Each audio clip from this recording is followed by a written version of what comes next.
Good afternoon, everyone.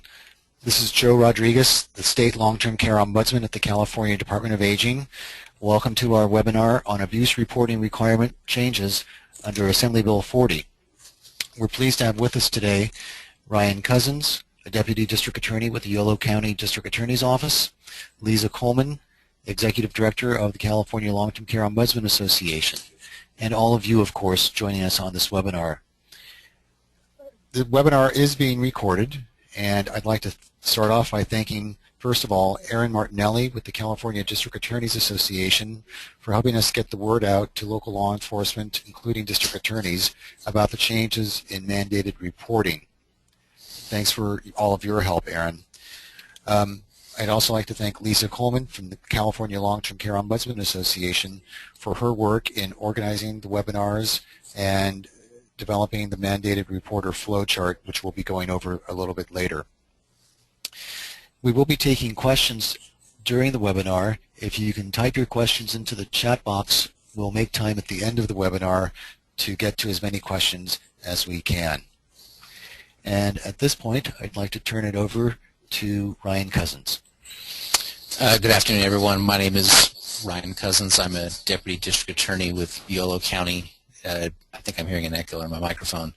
I'm one of the dedicated elder abuse prosecutors in our office, and I was actually very proud to be part of the analysis that Mariko Yamada was doing before she promulgated this, the Assembly Bill. She did a study and had panels where she took an input from deputy district attorneys and from ombudsmen and representatives of long-term care facilities, and it showed a lot of insight into this problem.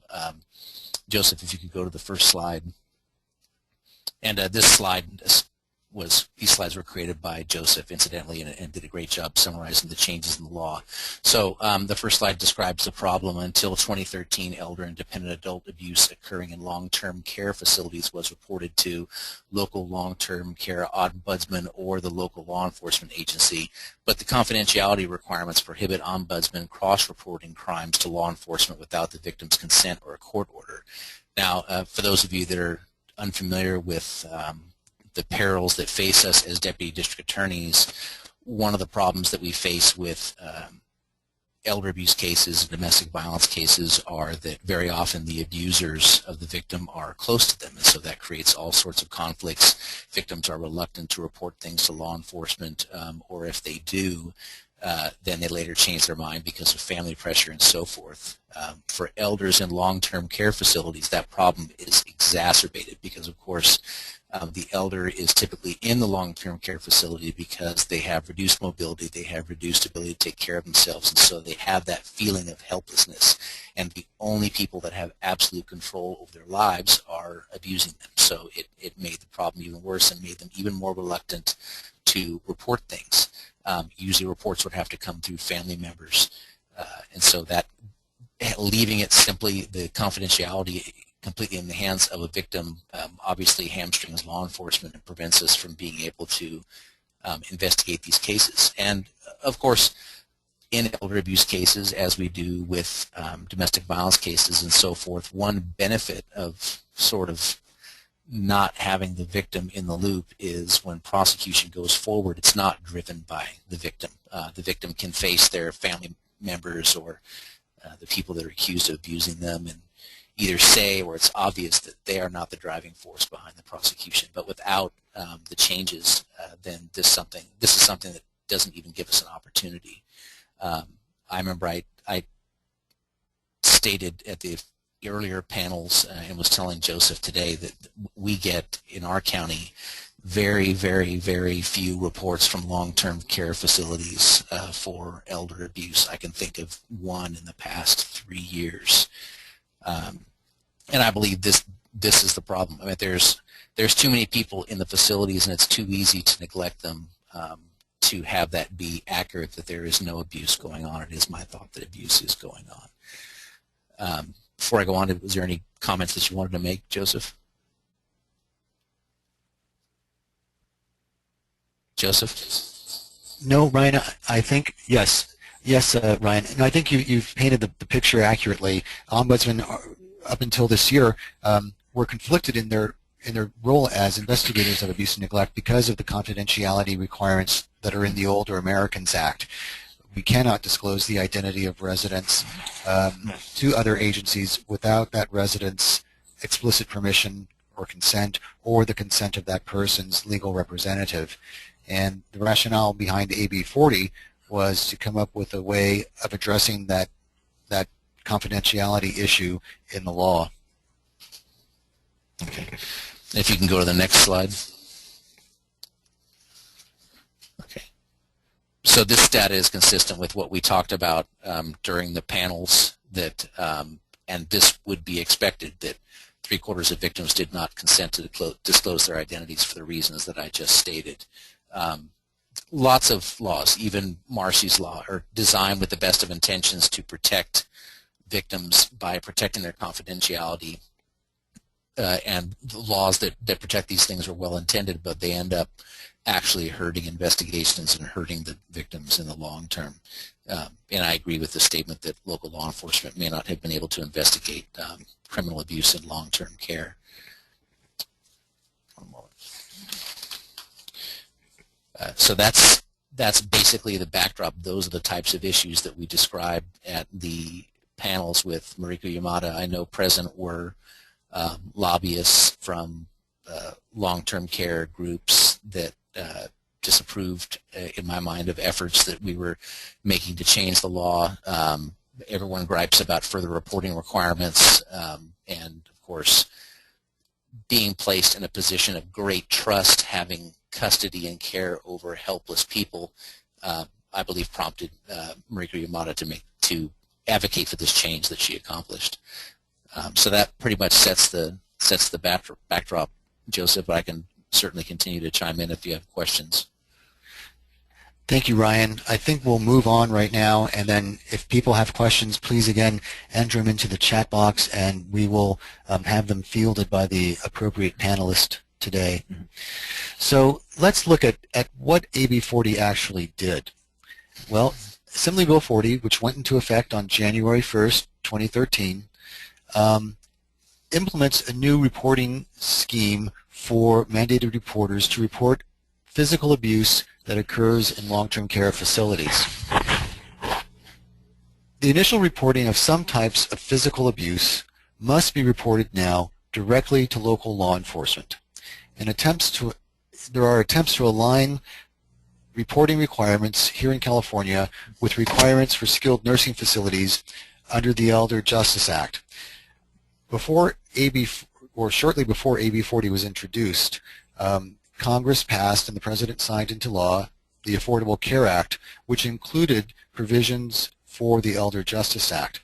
In the Elder Justice Act, if a facility, long-term care facility, receives $10,000 or more in federal funding, they are to report suspicions of crimes or actual crimes committed in the facility to local law enforcement as well as their licensing agency.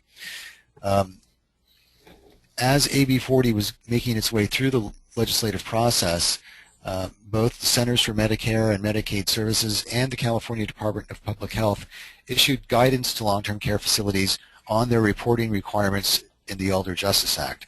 And so, in part, AB 40 attempts to align state law with federal law.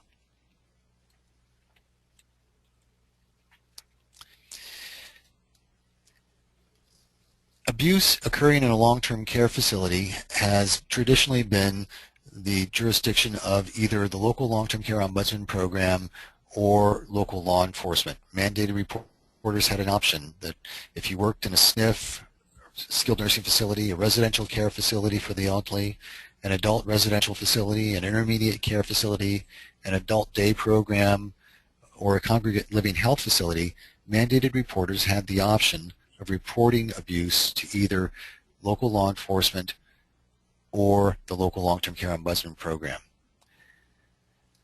The question now that mandated reporters will have to ask themselves when they suspect that a crime has occurred, and in particular abuse, is it physical abuse? Because if it is physical abuse, AB 40 changes the reporting requirements for mandated reporters. AB 40 added to the definition section of the Elder and Dependent Adult Civil Protection Act and defines physical abuse that results in serious bodily injury. And that term, serious bodily injury, is taken right from the Elder Justice Act. The Elder Justice Act defines serious bodily injury as an injury involving extreme physical pain, substantial risk of death, or protracted loss of impairment of function of a bodily member, organ, or of mental faculty, or requiring medical intervention, including but not limited to hospitalization, surgery, or physical rehabilitation. So if any one of those things has happened as a result of the event that took place in the facility, that needs to be reported immediately to law enforcement. If physical abuse results in serious bodily injury, the mandated reporter must report by telephone to local law enforcement immediately, but no later than within 2 hours of obtaining knowledge of the incident. They also need to report in writing using the SOC 341 form to local law enforcement, the local long-term care ombudsman program, and the appropriate licensing agency within 2 hours of obtaining knowledge that this incident has occurred. This is a change for mandated reporters. Now, in addition to making this new telephone call to local law enforcement, they now need to put in writing on the SOC 341 what actually happened and to send it to local law enforcement, local long-term care ombudsman program, and the licensing agency. If there's physical abuse that doesn't result in serious bodily injury, let's say one resident reaches out and shoves another resident, but the other resident isn't harmed, there's no fall that occurs, there's no bruising, but there was physical contact, that report still needs to be made by telephone to local law enforcement, but it's within 24 hours of obtaining knowledge of this incident, not 2 hours where there's serious bodily injury. The mandated reporter will also, again, need to report in writing on the SOC 341 form to local law enforcement, the long-term care ombudsman program, and the licensing agency within 24 hours of obtaining knowledge. But if there's physical abuse not resulting in serious bodily injury, and if the alleged perpetrator is a resident and has a physician's diagnosis of dementia, the mandated reporter needs to report by telephone to local law enforcement or the local long-term care ombudsman program immediately or as soon as practically possible. They also need to report in writing on the SOC 341 within 24 hours to both agencies. For other types of abuse that occur in long-term care facilities that isn't physical abuse, AB 40 does not change the reporting requirements.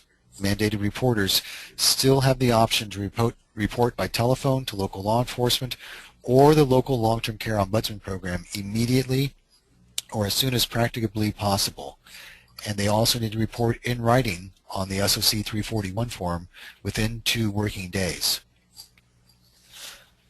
So again, just to be clear, AB 40 only affects reporting of physical abuse. For other types of abuse, mandated reporters still have the option of reporting to local law enforcement or the ombudsman program. For physical abuse, it's a report to both local law enforcement, the local long-term care ombudsman program, and in cases where there is serious bodily injury and physical harm, the respective licensing agency that regulates that long-term care facility, either community care licensing or licensing and certification in the Department of Public Health. Excuse me. To simplify that reporting scheme, the Office of the State Long-Term Care Ombudsman, in partnership with the California Local Long-Term Care Ombudsman Association and the local ombudsman program here in Sacramento, Ombudsman Services of Northern California, developed this mandated reporter flow chart. And this slide isn't as clear as the actual flow chart itself, but let's go through it. So you're the mandated reporter at the top. If the mandated reporter observes, has knowledge of, or reasonably suspects physical abuse in a long-term care facility, this is what you're going to need to do depending on what kind of abuse you're reporting. If it's serious bodily injury, you make a phone call immediately to law enforcement, and within 2 hours, a written report on the SOC 341 to the local ombudsman, local law enforcement, and the licensing agency. Moving to that middle set of telephones and fax machines. If there's physical abuse that does not result in serious bodily injury, a phone call within 24 hours by the mandated reporter to local law enforcement. And within 24 hours as well, a written report on the SOC 341 to the local ombudsman, local law enforcement, and the licensing agency. If the abuse is caused by a resident diagnosed with dementia, who has a physician's diagnosis of dementia, and there is no serious bodily injury, the report needs to be made immediately or as soon as practically possible to the long-term care ombudsman or local law enforcement. And within 24 hours, a written report on the SOC 341 to the local ombudsman or local law enforcement. No report to the licensing agency is needed in that last scenario. This mandated reporter flowchart has been reproduced thanks to the generosity of the California Healthcare Foundation and is being distributed through local ombudsman offices throughout the state to long-term care facilities. You'll notice there are white boxes underneath the agency that you need to report to. That's for facilities to customize these forms to type in or write in the correct phone number that they need to use to call law enforcement and to fax in their reports to the local ombudsman, to local law enforcement, and to the licensing agency. So we've tried to make this as simple as possible for mandated reporters to remember who to report to and when. Other reports of known or suspected abuse that occur in facilities has not changed. If a report of abuse has occurred in a state mental hospital, those go to the Department of State Hospitals or local law enforcement.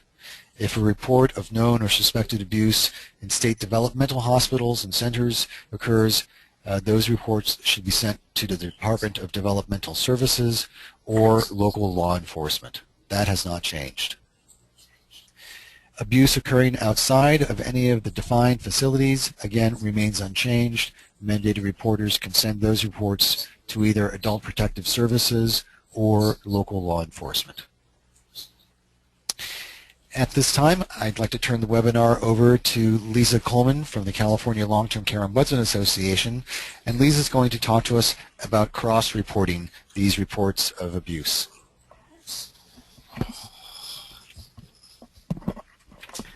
Thank you, Joe. Little adjustment here, technicalities.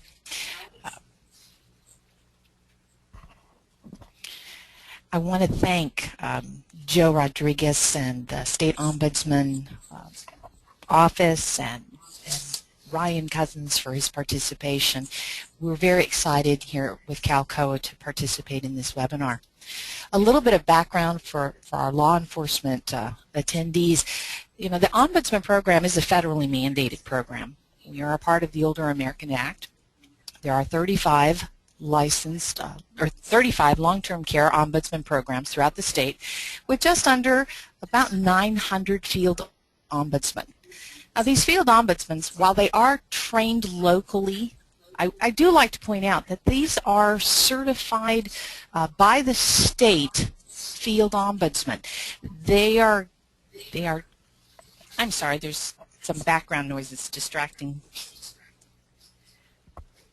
The training that these ombudsmen receive comes from the state, and it is mandated that the field ombudsmen are following protocol as instructed through this certification. I like to point that out because it's important that when ombudsmen are in fields, in the communities monitoring, they're following a set protocol.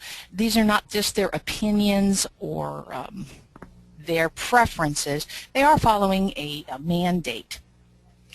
The mandate of the Ombudsman is primarily, we have three parts: to investigate, resolve, and educate. It's that third component, the education, that has us so excited today to be participating in this webinar. This is the third webinar we've had on the AB 40 Mandated Reporters Act. The first was directed towards our RCFEs. The second webinar was directed towards skilled nursing facilities, and now today where we're focused more on what the Ombudsman's role and that cross-reporting with local law enforcement. So that leads me back to the slide, cross-reporting. The long-term care ombudsman program and the local law enforcement must cross-report as soon as practical. This is an important next step for us, that we are cross-reporting our investigations and what we're finding as we are monitoring the facilities and following up on these complaints.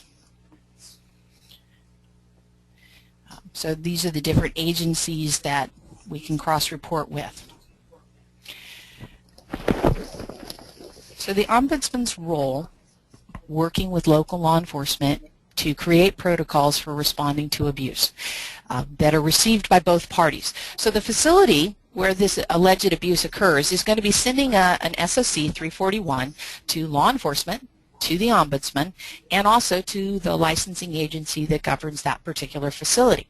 So all three of us are going to be getting the same report, and it's going to be really important that the local Ombudsman programs reach out and meet with the local law enforcement agencies to create systems for us to communicate this information effectively, efficiently, so that we reduce duplication and we're just more effective.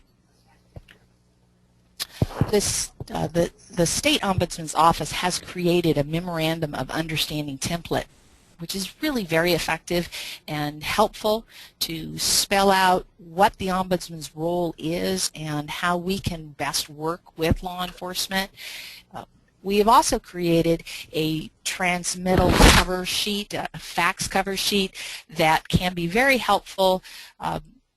Those transmittals went out to all the local long-term care ombudsman programs, and they can share that with the local agencies.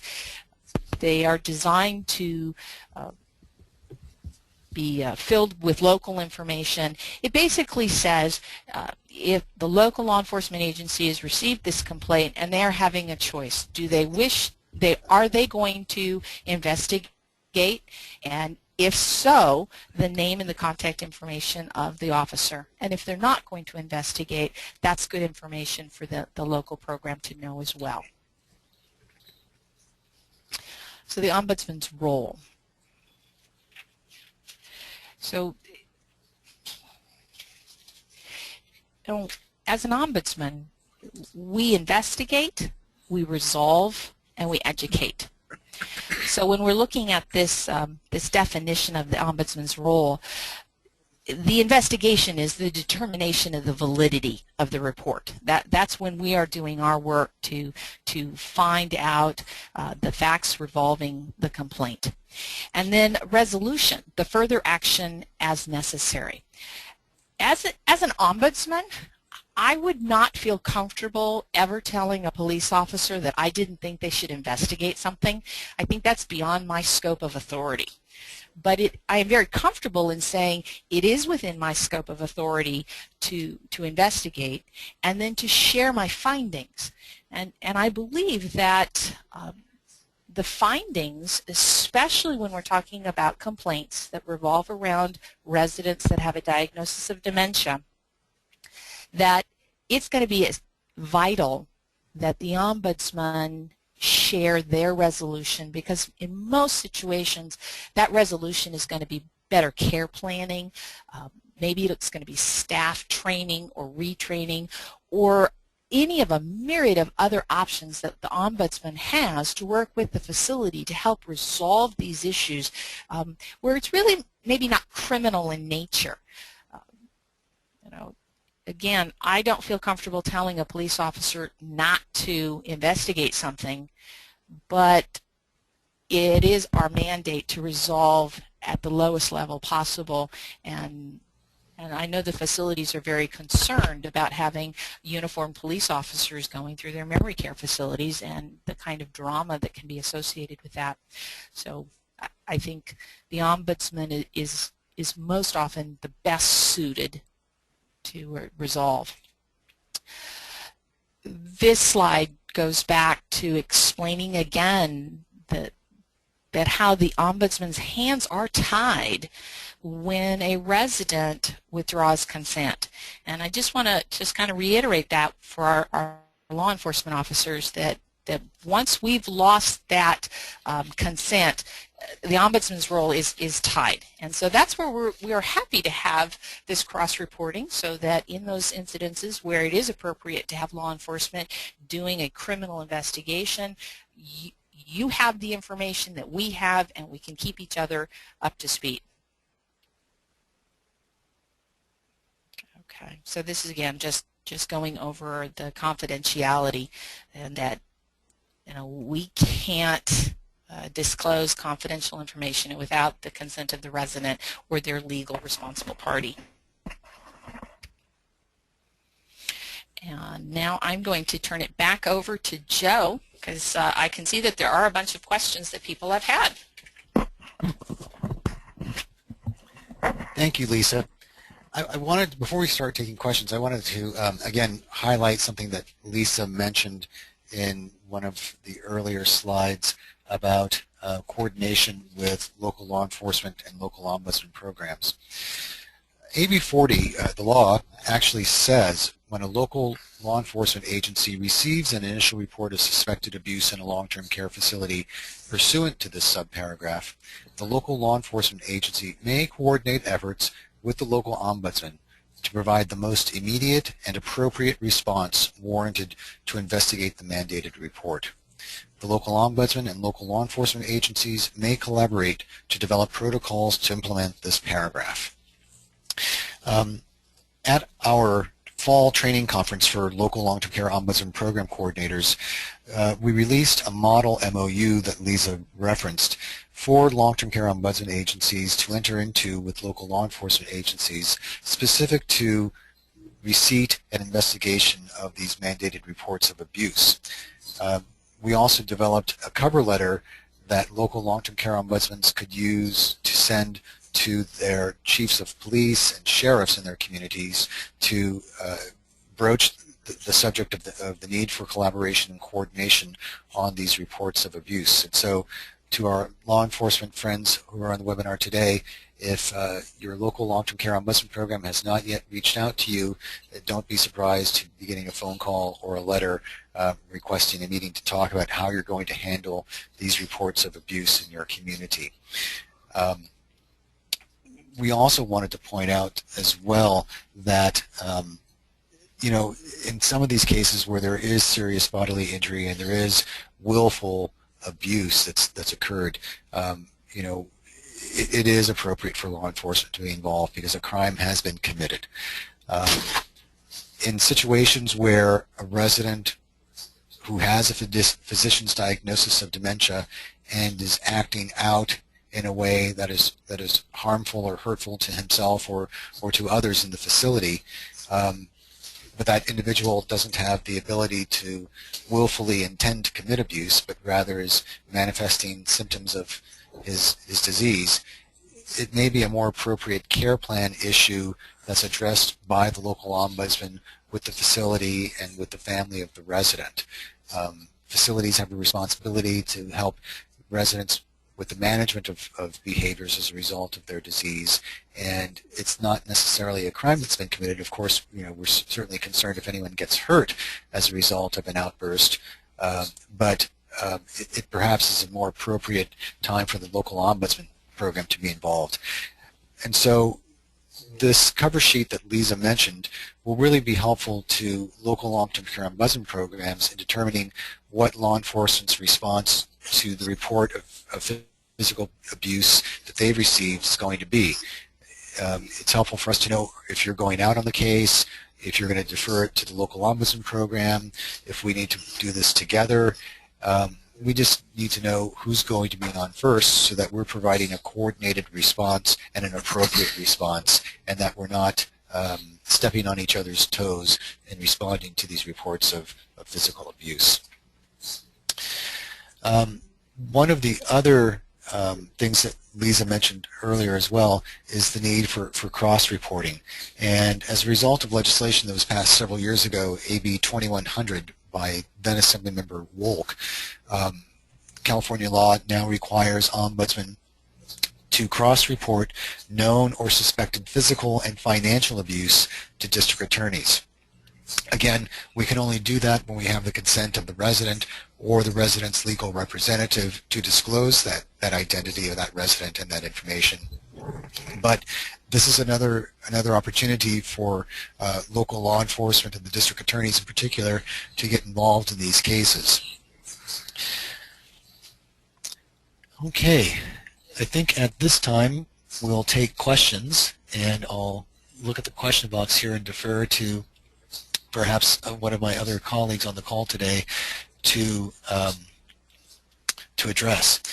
The first question is, have facilities been trained via this webinar? And the answer is yes. We hosted 2 webinars last week, one for mandated reporters working in residential care facilities for the elderly, and then another one for mandated reporters working in skilled nursing facilities. Both of those presentations had speakers from the respective trade associations, California Association of Health Facilities and the California Assisted Living Association. They partnered with us on these webinars. And we will continue to train facility staff as necessary. We've been working with our local programs to help them prepare for AB 40 and to remind our intake staff of the changes in the reporting law, and that they should be reminding callers who are calling in to report abuse of these changes as well, to make sure that these mandated reporters are now following the new law. There's a question, is this a PowerPoint that we can get a copy of? Yes, all registrants should have received a copy, a PDF version of the PowerPoint yesterday. If you're looking to get a copy of the actual PowerPoint itself for your own training purposes or to customize it for your local programs, please contact me here at the state office. Our email is stateomb@aging.ca.gov. You can also reply to the GoToMeeting webinar invitation to the GoToMeeting mailbox, and they will forward any requests or additional questions to me from that mailbox.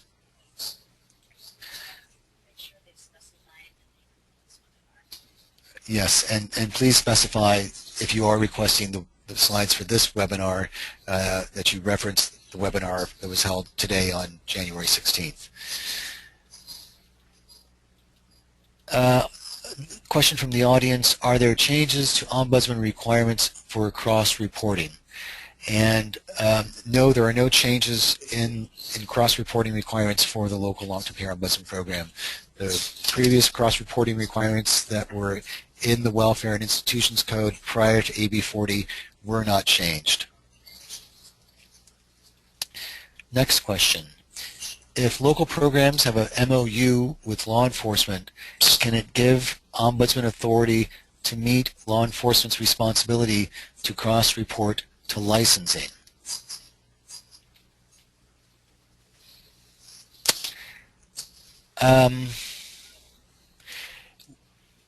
No, it wouldn't, because we would still need to have the consent of the resident to cross-report to licensing. And so if we don't have that, we can't cross-report. But remember, long-term care facilities, or rather the mandated reporter in long-term care facilities, will be reporting to licensing as well. So the licensing agencies should have the same information that local law enforcement and the local long-term care ombudsman program will have. Next question. Is there any problem with email submittal of reports from law enforcement to ombudsman and licensing? Um, there is a provision in the Welfare and Institutions Code for the electronic reporting of abuse. And this was as a result of legislation that was passed in the California legislature 2 sessions ago. And it emanated from a long-term care ombudsman and adult protective services program in Southern California. Basically, the law gives counties and APS programs and local ombudsman programs the authority to establish an internet-based system of reporting. And the law actually says a telephone report or internet report of known or suspected incidents of elder or dependent adult abuse shall include, if known, the name of the person making the report, the name and age of the elder or dependent adult, the present location of the elder or dependent adult, the names, addresses of family members or any other adult responsible for the elder's or dependent adult's care, the nature and extent of the elder or dependent adult's condition, the date of the incident, and any other information, including information that led that person to suspect elder or dependent adult abuse as requested by the agency receiving the report. To my knowledge, there aren't any counties that have actually established the reporting system. I think the one county that was the sponsor of this legislation to allow this kind of reporting to occur is still working on setting up their system. With regard to email, as opposed to an internet-based reporting system, I think the law is still pretty clear in that certain reports will need to be made by phone immediately or within certain specified time frames, and then followed up by a written report. Whether that written report comes in by fax or email, I'd have to refer to the specifics in the law to answer that question right now. I will look to see if there's a distinction between email and fax. I think the language of the law, or the language that the law uses, is written report. So whether that's typed or handwritten or transmitted by fax or email, I don't think there's a distinction that's made as long as there's a written report transmitted within the specified timelines. I think mandated reporters will be okay. Joseph, Yes. if I can just weigh in real quickly. Our office is actually the only office in California that has adopted a completely paperless system. We deal with everything using electronic databases, and we also get reports by email from a law enforcement standpoint. There's nothing wrong, as we see it, from receiving reports that are attached by email. I think there's a difference between filing things when you're dealing with the civil and administrative courts, where you might have to fax something or mail it, but actually sending something by email electronically would actually make things much easier from our job's perspective as far as following up on the cases and tracking them. I would imagine, Ryan, that's correct. The law itself just specifies written reports, so I think as long as that's transmitted within the timeline by fax, by email, or hand delivered to the office, as long as the mandated reporter is meeting the timeline that's established in the law, that's fine. Okay, next question. SOC 341 is the APS form. Does this mean that the SOC 341 form will go to law enforcement and licensing agency and APS? The author of this question is correct in that the Department of Social Services, the Adult Services branch in Social Services, is the custodian of the SOC 341 form, and they are responsible for updates to that form in consultation with the Office of the State Long-Term Care Ombudsman and the licensing agencies and the Bureau of Medical Fraud and Elder Abuse. The form is used to capture reports of abuse and neglect that occur in the community, in someone's home, in hospitals, or in long-term care facilities such as SNFs and residential care facilities for the elderly. Department of Social Services and Department of Public Health has determined that it is acceptable for mandated reporters to use the SOC 341 form to report instances of physical abuse to the respective licensing agencies.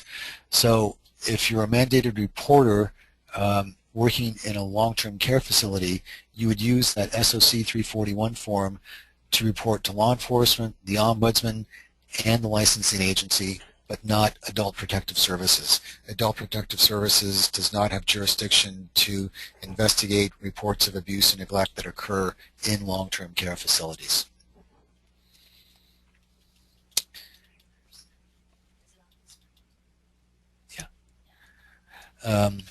The next question. There are no reporting changes for financial abuse. Is this correct? Yes, that is correct. AB 40 only changes reporting requirements for instances of physical abuse. All other abuse is reported the way mandated reporters could report it prior to AB 40. They have the option of reporting either to the local long-term care ombudsman program or to local law enforcement.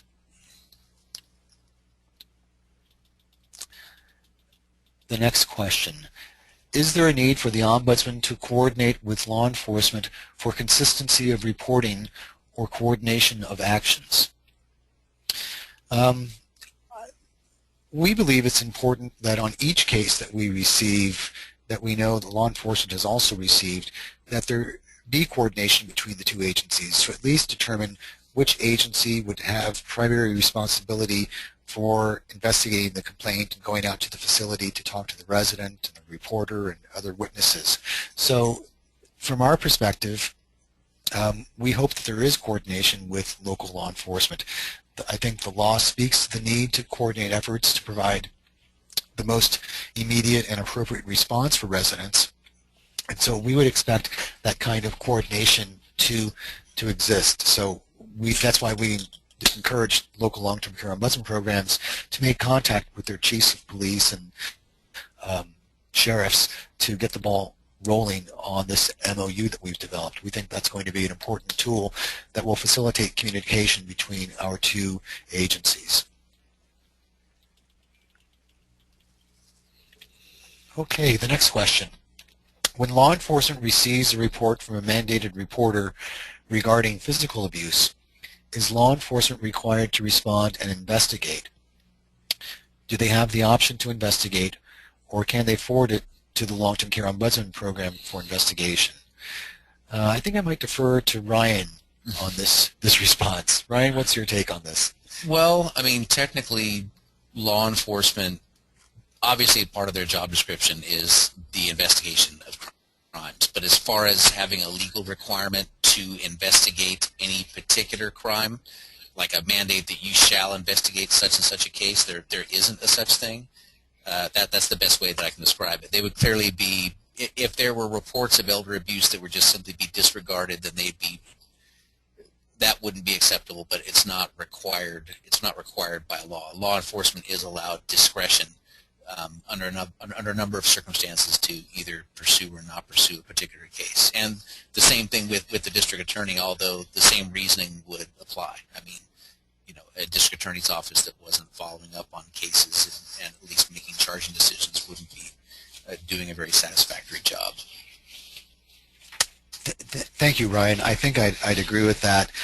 And that, again, stresses the importance of communication between local long-term care ombudsman programs and local law enforcement. CalCOA has developed that very easy-to-use transmittal sheet to cross-report to the ombudsman program, and the sheet will indicate what law enforcement will be doing. Will they be going out on it, or are they turning it over to us for investigation? So I think, you know, again, that really points to the importance of communicating and collaborating with your local long-term care ombudsman program to determine who is really acting on this complaint. Okay, the next question. Does having very serious decubitus ulcers, i.e. to the bone, severe dehydration, and sepsis all resulting in hospitalization and ultimately resulting in loss of limb or limbs due to necessary amputation to save the life of the resident meet the requirement of physical abuse? That's a very good question. I can answer that, actually. Sure, go ahead. Well, one thing that we should keep in mind is the standard that's set forth for the reporting requirement is going to be different than the standard for prosecution. The standard for prosecution under Penal Code Section 368 is causing or likely to cause great bodily injury, which is helpfully described in the case law as more than mild or moderate injury. So it's a very open-ended standard. The juries have a wide range of discretion to determine whether something is a great bodily injury or not. That's only the reporting requirement. Based on what I've seen in the trainings I've had, it would depend on whether or not the injuries that are described were caused by neglect.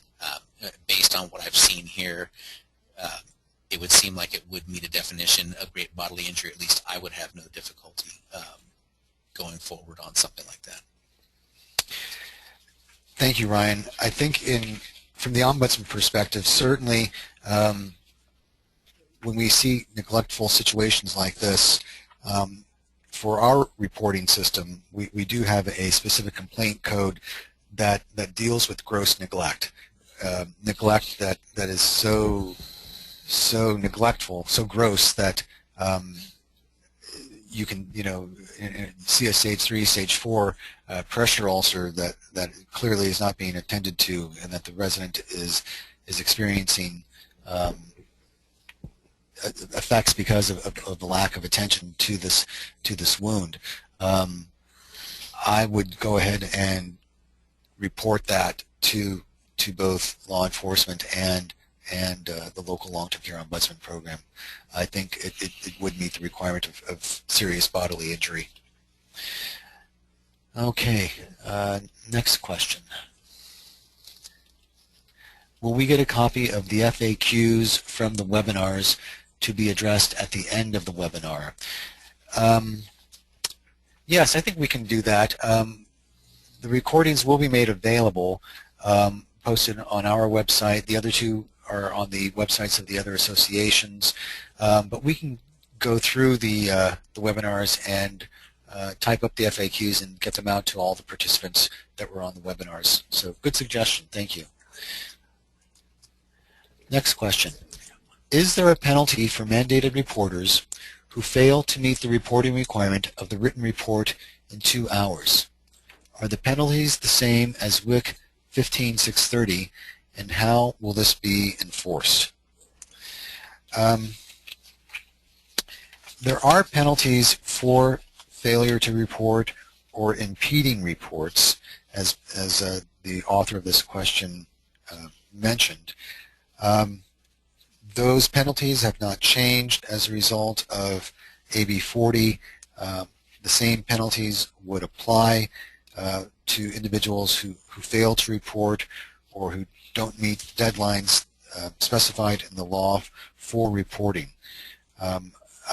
AB 40 does not change those provisions. In terms of who enforces those failure to reports, I think for that I would defer again to my colleague Ryan. I guess if we become aware of a failure to report, we would certainly notice the respective licensing agencies, but I think we could probably also let local law enforcement or the Bureau of Medi-Cal Fraud and Elder Abuse know about that as well, to see if there's sufficient evidence there for local law enforcement to build a case on whether or not to prosecute that individual for failure to report. Ryan, would you want to add anything to that?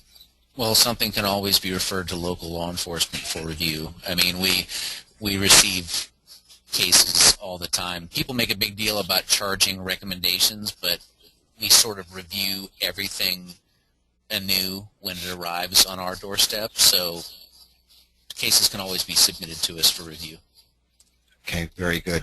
And again, just to remind folks, the penalty that's in current law, again, not changed by AB 40, failure to report or impeding or inhibiting a report of physical abuse as defined in 15610.63 of the Welfare and Institutions Code, in violation of this section is a misdemeanor punishable by not more than 6 months in the county jail, by a fine of not more than $1,000, or by both that fine and imprisonment.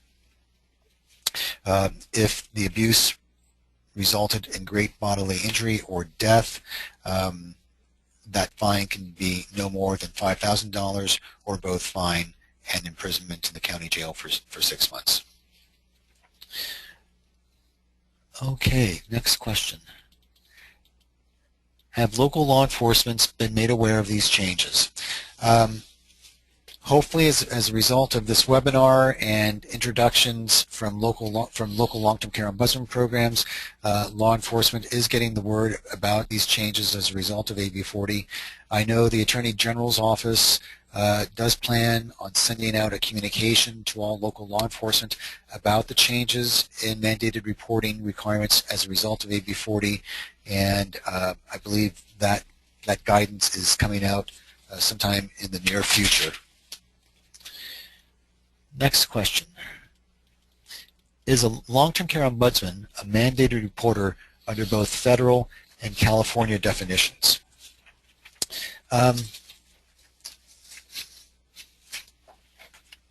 Ombudsmen under federal law are not considered mandated reporters, and actually the federal U.S. Administration on Aging has suggested to states who treat their ombudsman as mandated reporters that states should endeavor to remove ombudsmen from the list of mandated reporters because of the conflict we have in federal law and not being able to disclose the identity of a resident without resident consent. California law does treat us as a care custodian, and care custodians are considered mandated reporters.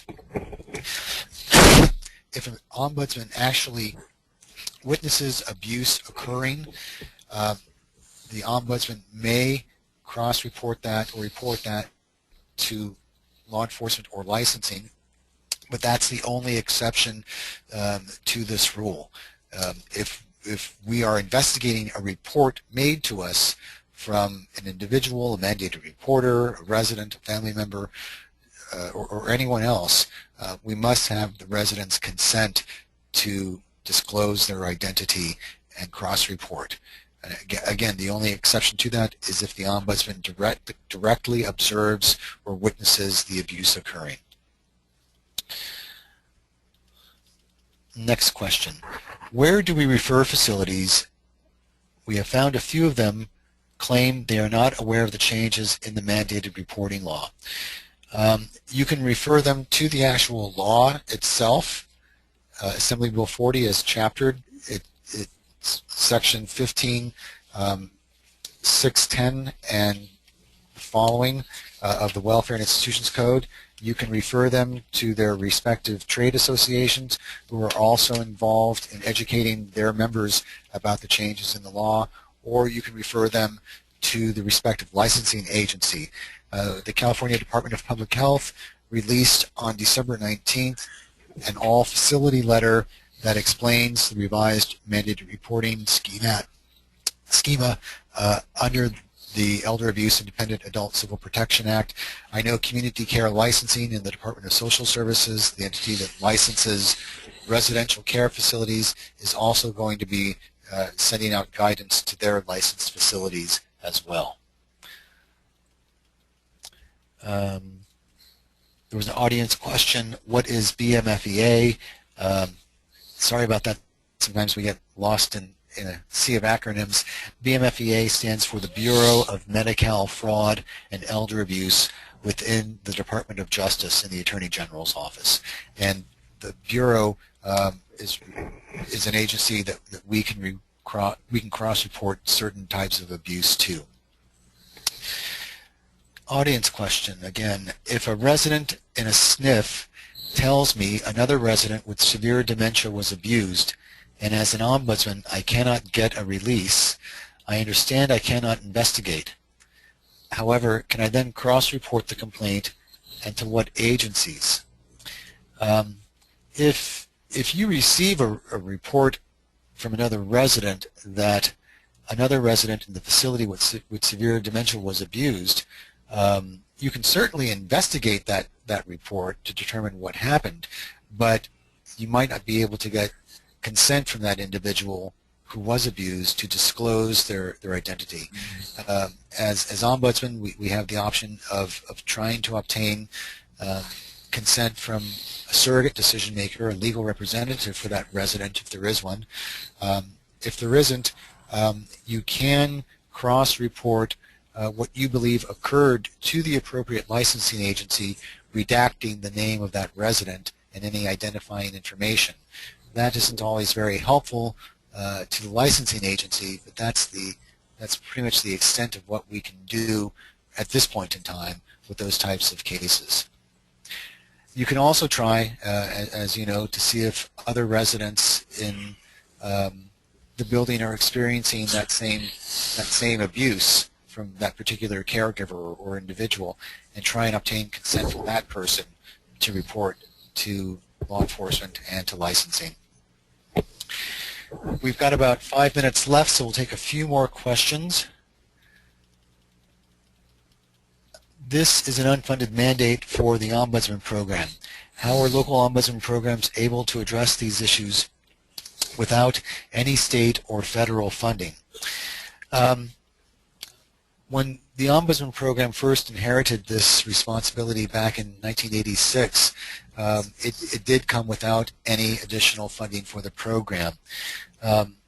Over the years, the Ombudsman program, as many of you know, has experienced challenges with never really having significant or adequate funding to perform all the work that needs to be done, and that was only made worse when the governor vetoed all of our general fund back in 2008. Since then, we've been able to restore some of that funding that was lost through other sources of state funding, not general fund, but other sources of state funding, most notably the state penalties account and the quality and accountability fund. Again, that does not replace the funding that we've lost. As you mentioned, we cannot use federal funds to investigate these reports of abuse because this is not one of the activities that the Older Americans Act requires of Ombudsman programs. In most other states, as many of you know, reports of abuse and neglect that occur in long-term care facilities are investigated by either local law enforcement, adult protective services, or the licensing agency. Most other states do not have their Ombudsman programs act in this capacity, specifically because of the problems we have with disclosure and confidentiality. And so for that reason, because this isn't really a part of our federal mandate, we can't use our federal funds to investigate reports of abuse and neglect. So we must rely on state funds and any other resources we can muster to investigate these reports of abuse and neglect. We understand that all programs are taxed by the demands that these reports place on them, and we know that our local programs are doing the best they can to leverage other resources to help them carry out these mandates. Hopefully when the economy improves or continues to improve to a point where we can talk about general fund again, there's always the option of the state refunding some of these programs, but certainly we're not there yet. Next question, and we've got about 2 minutes. Are there any provisions to report the crime to the Department of Justice, Bureau of Medical Fraud, and Elder Abuse? Again, if we go back to the slides, we can cross-report known or suspected criminal activity. Now, you could argue, I think, that a violation of Penal Code 368 is a crime and is criminal activity. You could report it to the Bureau.